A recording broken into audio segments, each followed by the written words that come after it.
¿No sería maravilloso, hermanos y amigos, que al final de nuestra vida se dijera de nosotros que agradamos a Dios, que hicimos su voluntad y que incluso le impresionamos con nuestra forma de vivir? Yo creo que sería algo fantástico, estupendo, que algo así se pudiera decir de alguno de nosotros. En esta mañana vamos a hablar acerca de un tema que le he titulado La fe que maravilla a Jesús. Cuando nosotros leemos los evangelios, una de las cosas que se enfatizan tanto en Mateo, Marcos, Lucas y Juan es la forma en la cual Jesús elogió, Jesús valoró la fe de las personas. Este es un común denominador que encontramos repetidamente en los 4 evangelios. Cada vez que alguien creía en Jesús, cada vez que alguien confiaba en que Él podía sanar o podía restaurar o podía perdonar, el Señor se aseguraba de aplaudir su fe y darlo a conocer a las personas que estaban a su alrededor. Jesús, hermanos, nunca elogió a nadie por su inteligencia o por sus logros terrenales o por sus dones, por sus capacidades o por su mucho saber. Pero Jesús sí reconoció constantemente a quien tenía una gran fe.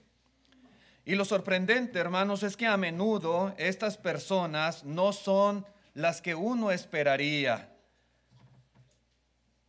Son personas, hermanos, que uno dudaría si nos dijeran, ¿verdad?, que son personas de una gran fe, personas que el Señor admiraría, que el Señor reconocería o elogiaría, ¿verdad?, por esta característica peculiar.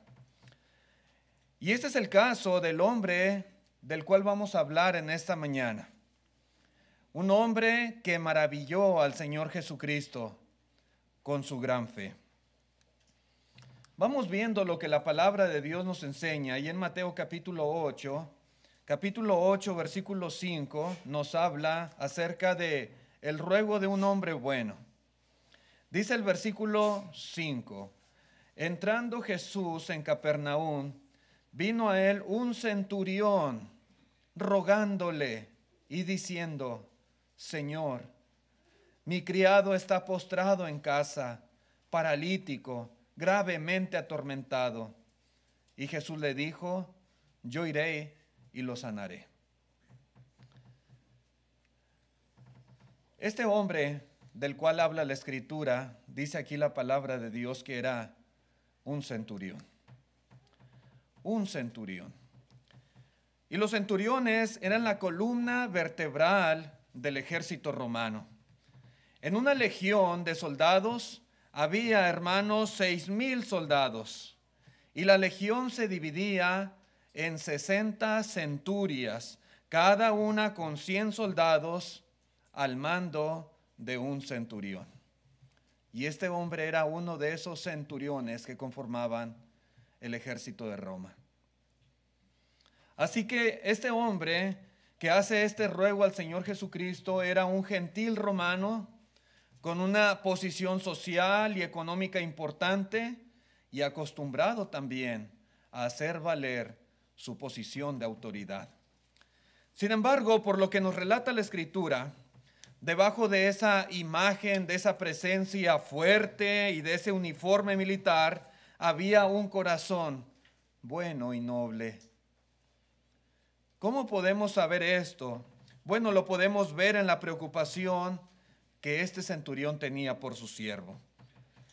Dice la Escritura que su siervo estaba muy enfermo, estaba atormentado, estaba en cama, estaba paralítico, dice la Escritura.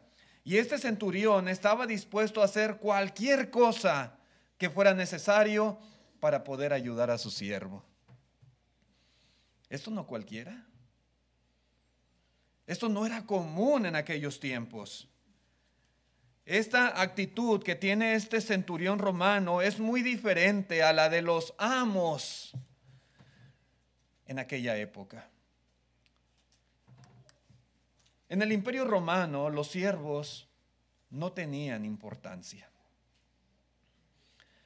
A nadie le preocupaba en lo más mínimo lo que uno de ellos pudiera sufrir, o incluso si algún siervo se moría.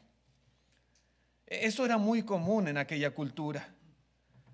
Un siervo era para muchos un simple objeto. Era una herramienta de trabajo. Un siervo no tenía derechos y el amo tenía la libertad de maltratarlo como él quisiera. Y este centurión tenía siervos y tenía personas bajo su autoridad, y este era uno de ellos. Pero a diferencia de los amos de aquel tiempo, este centurión sí se preocupaba por él. Sí lo estimaba. Y sí estaba dispuesto a hacer cualquier cosa para poder ayudarle. Para los amos de aquel tiempo, la única diferencia entre un siervo, una bestia y una carreta era que el siervo podía hablar. Era lo único que lo diferenciaba de estas cosas. Sin embargo, hermanos, este hombre era muy diferente. Amaba a su siervo, le dolía la condición en la cual se encontraba, y él busca ayuda en Jesús.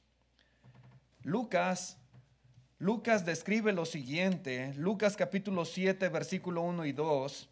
Dice: después que hubo terminado todas sus palabras al pueblo que le oía, entró en Capernaum, y el siervo de un centurión, a quien éste quería mucho, estaba enfermo y a punto de morir.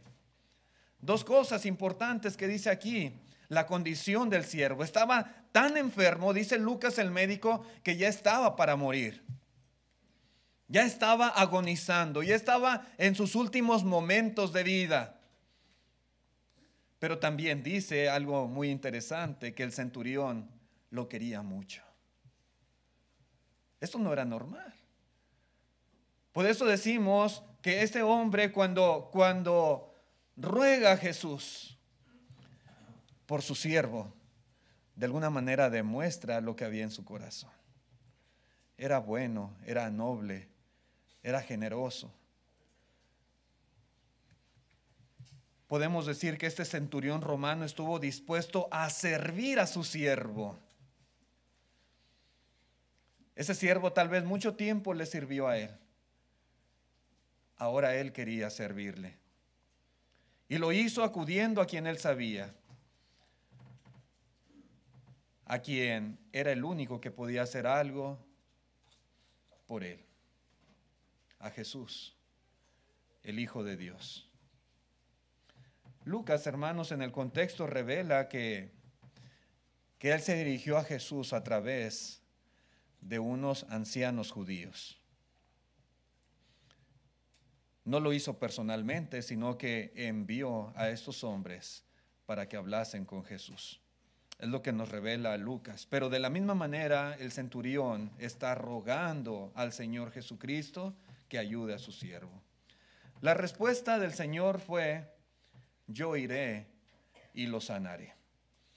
Sí.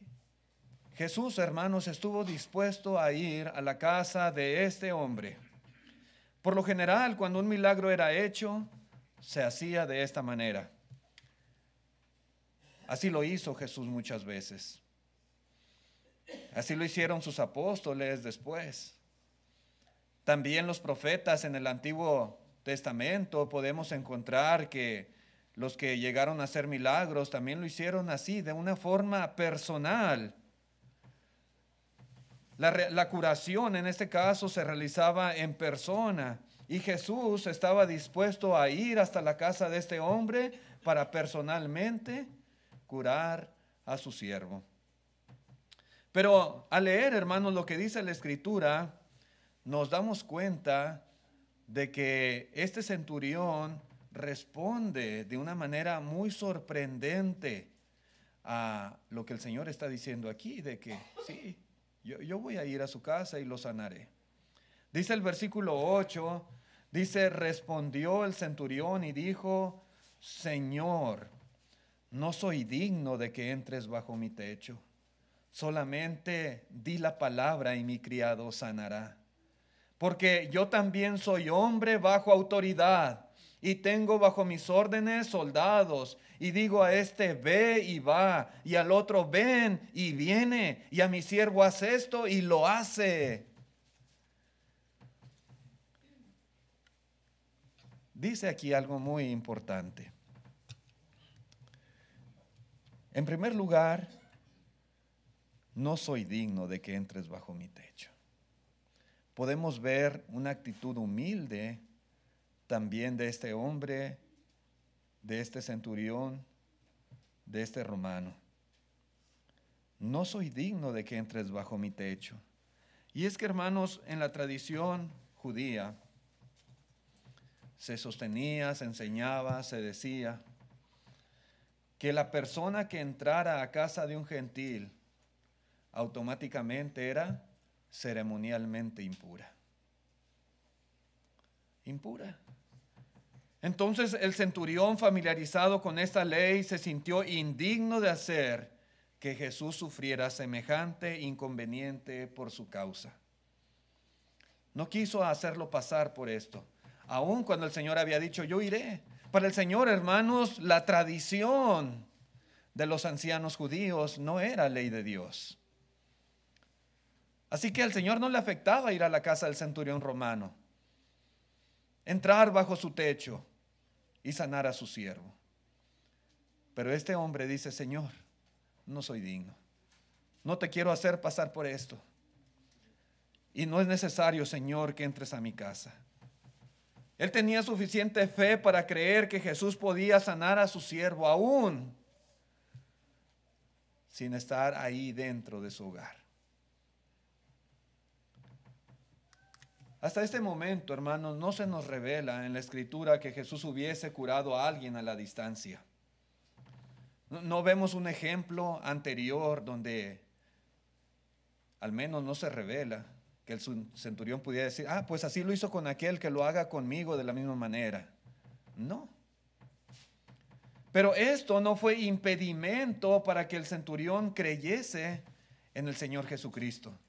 Creyese en que él podía sanar a su siervo. Jesús estaba lejos, no conocía al enfermo, no había visto su condición, no.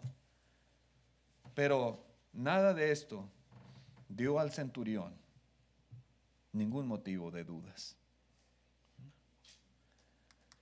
Él estaba convencido de que el Señor era poderoso para sanar a su siervo con tan solo decir la palabra. Y que esto era tan efectivo como si el Señor fuera personalmente, entrara, se pusiera frente al enfermo en su cama, pusiera sus manos sobre él y lo sanara.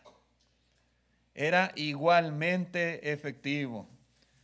Este centurión entendía que la sanidad de su siervo dependía de la persona y del poder del Señor Jesucristo y no de los medios o de las formas que él utilizara. Y nos revela en el contexto algo muy interesante que nos indica cómo fue que el centurión llegó a esta conclusión. ¿Cómo podía él estar tan seguro que Jesús a la distancia podía curar a su siervo? Este hombre era un militar. Era un militar que él estaba bajo autoridad y también era un militar que tenía personas bajo su propia autoridad. El centurión sabía que él y Jesús estaban en posiciones similares. Que Jesús tenía la autoridad y el poder del Padre Celestial respaldándolo en todo lo que él hacía. Y que de la misma manera que él podía mandar a sus soldados y a sus siervos, Jesús podía hacerlo con la naturaleza y la creación. Este gentil, este militar romano, creía, estaba persuadido de que Jesús podía hacer esto, que no había barreras para él, que no había limitantes a su poder, que cuando él hablaba la naturaleza se le sujetaba y le obedecía. Él lo entendía y lo creía, que solo se requería que diera la orden para que la enfermedad desapareciese y su siervo sanara. ¿No les parece interesante, hermanos? Y más que interesante, sorprendente y maravillosa la fe que este hombre tenía. A mí sí. No era normal, no era común. Y yo me pregunto, hermanos y amigos, ¿cómo es nuestra fe en Jesús? ¿Cómo es? ¿Confiamos en su poder como lo hacía el centurión? ¿En verdad? ¿Estamos dispuestos a obedecerlo y sujetarnos a su autoridad? En el Nuevo Testamento, la fe no es simplemente un reconocimiento mental de los hechos. La gente a veces piensa que eso es todo cuando de fe se trata. En el Nuevo Testamento encontramos que la fe es una confianza plena en el Señor que nos lleva a obedecerle en todo lo que Él nos dice. Eso es fe. Esa es la verdadera fe. Y sin esta clase de fe, como dice la carta a los Hebreos, es imposible agradar a Dios. La autoridad es el derecho a dar órdenes que otros deben obedecer. El centurión tenía autoridad. El centurión también estaba bajo autoridad. Y el centurión entendía la autoridad que Jesucristo tenía. El que tiene autoridad solo necesita decir la palabra. Y los que están sujetos a la autoridad simplemente la obedecen. No es difícil de entender este concepto. Es sencillo. Y el centurión lo entendía a la perfección. Estaba muy familiarizado con lo que es la autoridad. Y sabía la clase de autoridad que Jesús tenía. Por eso yo me pregunto, ¿tenemos nosotros una fe semejante a la del centurión? Hermanos, nosotros debemos de ver a Jesús como lo veía el centurión, como nuestro comandante en jefe, como el que tiene toda autoridad en el cielo y en la tierra, como al que debemos estar sujetos cuando Él da una orden, cuando Él da un mandamiento específico. Que lo que nos corresponde a nosotros simplemente es obedecer. No renegamos, no cuestionamos, no nos rebelamos, simplemente obedecemos porque Él tiene toda autoridad en el cielo y en la tierra. Cuando hacemos esto, demostramos que en verdad tenemos fe en el Señor. Si su mandamiento, hermanos, es creer, entonces creemos. Si su mandamiento es ser bautizado, somos bautizados. Si el mandamiento del Señor es que le adoremos en espíritu y en verdad, entonces lo hacemos de esa manera que Él nos indica. Si nos manda, por ejemplo, como dice el apóstol Pablo, abstenernos de los deseos carnales que batallan contra el alma, entonces nos abstenemos como el Señor lo indica. Si nos pide que no dejemos de congregarnos, entonces no dejamos de congregarnos. Él tiene la autoridad, Él es el comandante, el jefe, y nosotros estamos bajo su autoridad y nos sometemos a Él. Cualquier otra actitud, hermanos, que no sea esta, es una falta de respeto absoluta a su poder, a su posición, a su soberanía, a su autoridad. ¿Tendremos nosotros una fe capaz de maravillar al Señor Jesucristo? Ojalá que sí. Ojalá que sí. Y podemos ver también en este relato la reacción del Señor Jesús cuando el centurión le dice esto en cuanto a solamente di la palabra. Yo también soy hombre bajo autoridad. Y también tengo siervos que me obedecen. Dice el versículo 10, Al oírlo Jesús se maravilló y dijo a los que le seguían: de cierto os digo que ni aún en Israel he hallado tanta fe. ¿Es posible maravillar a Dios? ¿Es posible sorprenderle? Sí, es posible. Y como decía en la introducción, algo que se nos enfatiza mucho, que sorprende a Dios, es la fe que podemos demostrar en Él. La fe del centurión sobrepasa cualquier otra fe que Jesús hubiese visto en Israel. Ni aún en Israel, dice, ni aún en Israel. ¿Por qué en Israel? Dice, he hallado tanta fe. Y dice esto, hermanos, porque esa fe que él miraba en el centurión era la combinación del cariño que sentía por su siervo y la confianza absoluta en el poder y la autoridad del Señor Jesucristo. Y yo me pregunto, hermanos, ¿cómo es posible que la fe de un gentil, de un soldado romano, exceda la fe del pueblo de Israel, de la nación que había experimentado el poder, las maravillas de Dios, la cercanía con Él más que cualquier otra nación? ¿Cómo es posible? Bueno, es lo que dice Jesús y así era. Lamentablemente, como dice Juan, a lo suyo vino y los suyos no le recibieron. Jesús ya había estado en Jerusalén. Jesús se había encontrado con sacerdotes, escribas y fariseos, pero inclusive, hermanos, estos líderes religiosos, los maestros del pueblo, los representantes de Dios, que conocían las escrituras al derecho y al revés, no tenían esta clase de fe que tenía el centurión. Ellos criticaban a Jesús. Ellos cuestionaban su autoridad. ¿Con qué autoridad haces estas cosas? ¿Y quién te dio esta autoridad?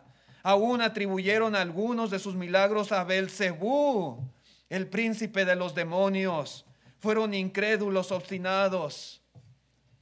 Con justa razón dicen, ni aún en Israel he hallado esta fe.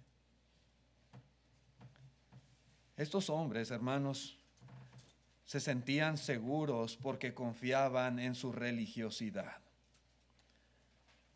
Todos estos fariseos, saduceos, escribas, sacerdotes, confiaban en que iban al templo, confiaban en los sacrificios que ofrecían en el altar, confiaban en sus ayunos, en sus oraciones, confiaban en que estaban circuncidados, en que guardaban el sábado, confiaban en las porciones de las escrituras que ellos habían memorizado.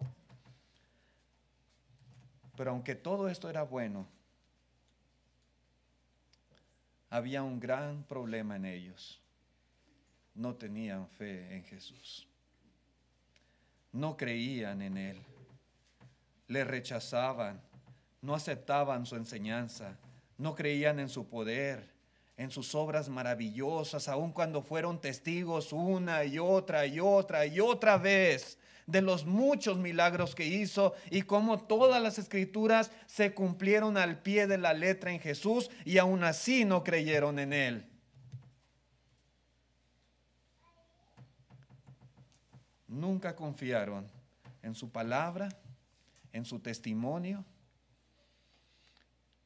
y en el testimonio que el Padre Celestial daba acerca de su propio Hijo. Es triste, hermanos. Por eso el Señor, cuando un centurión romano se expresa de esta manera acerca de Jesús y de su autoridad y de la capacidad que tenía para curar a su siervo postrado en cama allá en casa, el Señor se maravilló. Y dijo que ni siquiera en la nación de Israel había conocido a alguien con tanta fe. Hermanos, nosotros también debemos de tener mucho cuidado. Cuidado.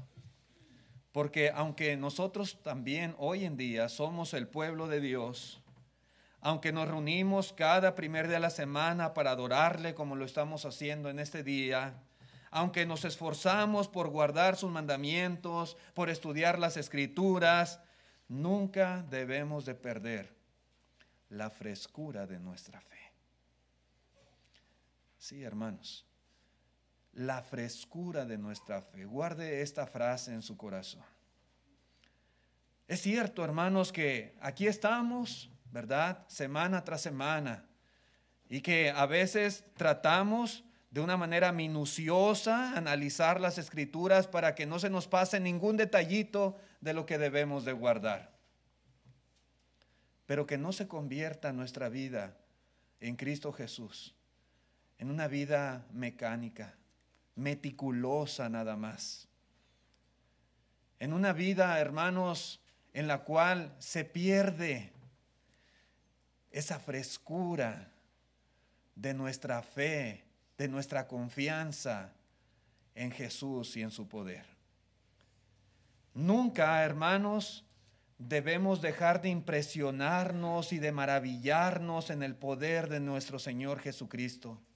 Que no se nos salga algo como, sí, Jesús, sí, sanaba a los enfermos, sí, Él calmó la tempestad, resucitaba muertos, como si fueran hechos comunes y corrientes. Nunca debemos dudar de Él. Nunca debemos dudar de su capacidad para obrar en las situaciones aún más difíciles de la vida, con las cuales muchas veces nos enfrentamos nosotros. Sí, hermanos, el Señor Jesucristo nos ha dejado a través de la Escritura mucha evidencia de su autoridad, de su poder, para que confiemos en Él de la manera que lo hizo mucha gente, aún muchos que no eran de su pueblo. Que nunca, hermanos, perdamos esa esencia propia de los discípulos de Jesús. Que no seamos simplemente religiosos, obstinados, que seamos verdaderos creyentes en la persona del Señor Jesús. Dice en Efesios capítulo 3, versículo 20, y aquel que es poderoso para hacer todas las cosas. No olvidemos esto, es poderoso para hacer todas las cosas mucho más abundantemente de lo que pedimos o entendemos, según el poder que actúa en nosotros. A Él sea gloria en la iglesia, en Cristo Jesús, por todas las edades, por los siglos de los siglos. Amén. Y mucha de esta gloria que recibe de la iglesia tiene que ver, hermanos, con creer que Él es poderoso para hacer todas las cosas de una manera que ni siquiera somos capaces de comprender o entender. Nosotros no le podemos decir al Señor cómo haga las cosas o cómo actúe. Simplemente debemos de confiar en que Él es poderoso para hacerlo. Él sabrá qué medios utiliza. Él sabrá, hermanos, cómo va a llevar a cabo las cosas. Pero nuestro papel es creer que Él puede hacerlo, que tiene la autoridad suficiente para hacer conforme a su voluntad. En el versículo 11 continúa el Señor diciendo: y os digo que vendrán muchos del oriente y del occidente y se sentarán con Abraham, Isaac y Jacob en el reino de los cielos, mas los hijos del reino serán echados a las tinieblas de afuera. Allí será el lloro y el crujir de dientes. Entonces Jesús dijo al centurión: ve, y como creíste, te sea hecho. Y su criado fue sanado en aquella misma hora. Como creíste, te sea hecho. Señor Jesucristo aquí está enfatizando dos grupos distintos de personas y dos destinos finales. Los judíos creían que ellos eran los únicos que se iban a sentar en el reino con el Señor, que iban a disfrutar de esa bendición que había sido anunciada por los profetas. Pero el Señor dice lo contrario. Habla de dos grupos de personas. Por un lado, los gentiles. Los gentiles, como usted y como yo, del oriente y del occidente. Y por otro lado, los hijos del reino, refiriéndose a los judíos. Los gentiles conversos y fieles tendrán como recompensa el cielo, mas los judíos, incrédulos, la condenación eterna. Hermanos, ¿tenemos una fe que maravilla a Jesús?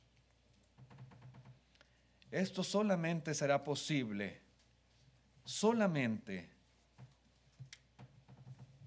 si somos capaces de poner todo, absolutamente todo en sus manos.